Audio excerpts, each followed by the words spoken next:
Welcome back to our podcast, where we explore the vibrant world of Spanish language learning.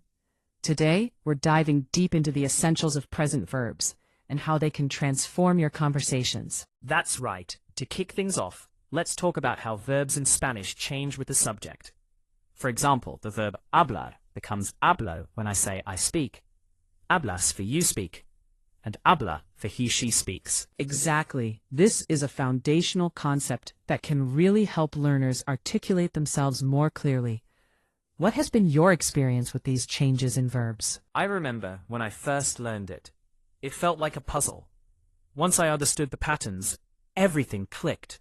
Speaking of understanding, let's move on to another key topic. Ser versus estar. Great transition. So when do we use ser and when do we use estar?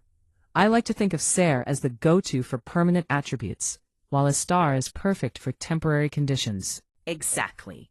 It's a common area of confusion for learners. Can you think of some examples where you might use each one?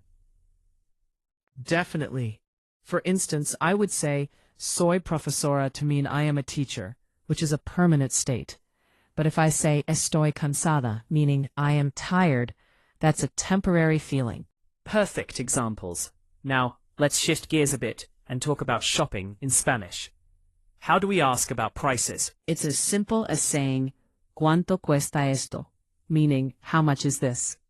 This is such a useful phrase when you're out and about. Absolutely.